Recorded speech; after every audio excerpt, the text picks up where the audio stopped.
Hello and welcome back. Now in this video I'm going to share with you secret number 2.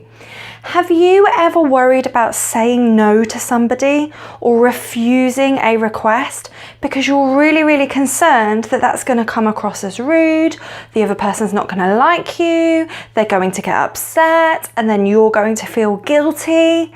Well, our big secret number 2 is that you can say no without upsetting the other person and without feeling guilty. The secret is there are ways of saying no without actually using the word. And here are some examples. Instead of saying, "No, I'm busy tonight," you could say, "I would love to, but I have some errands to run tonight." By saying "I would love to," we're appreciating the offer, the invitation. We're acknowledging what's been said, and we're saying normally I'd love to. We're also using that magic modal word would, which is of course a very polite. I would love to, but then we're going to explain the reason. If people understand the reason, they're not going to be upset. I would love to, but I have some errands to run tonight. So you've explained why you can't take them up on their invitation.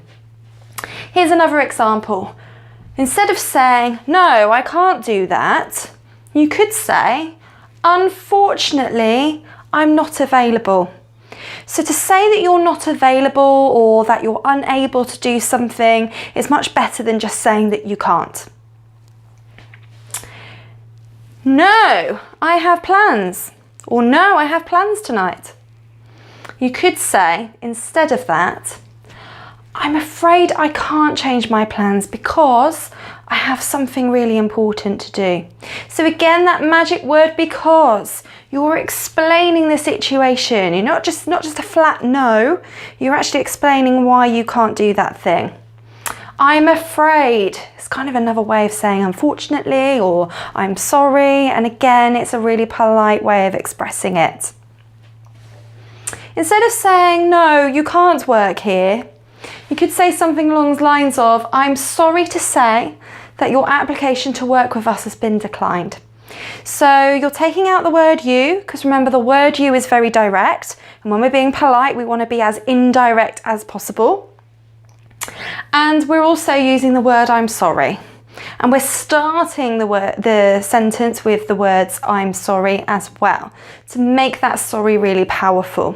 "I'm sorry to say that your application to work here has been declined."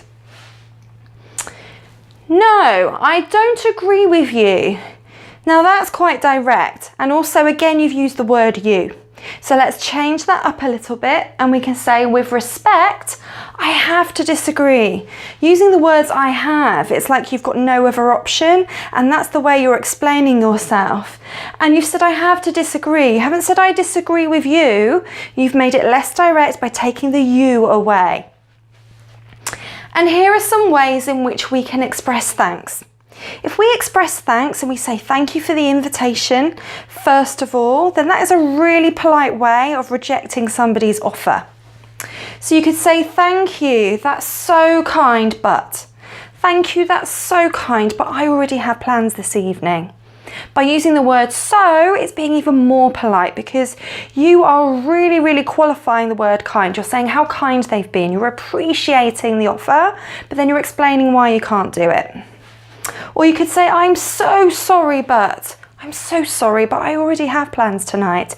Again, the word "so" is qualifying the word "sorry." It's increasing its quality. It's saying, "I'm so sorry, but I have plans tonight." Another really polite way of refusing an invitation.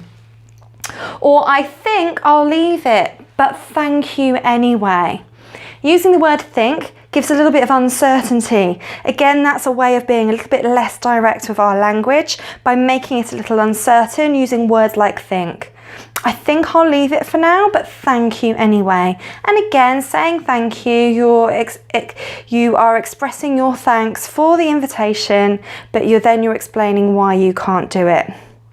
So next time you need to say no in a situation, you don't need to feel like you're going to upset the other person, and you don't need to feel guilty, because you've got all these different ways of reasoning why you need to say no without saying the word itself, without coming across as rude, and actually just explaining the situation. You're going to come across as still being really polite, even though what you're effectively saying is no. So try some of these ideas out next time you need to say no to somebody and see how you get on. Thanks very much for watching my video. I hope you found it informative. Stay tuned for big secret number 3. Bye for now.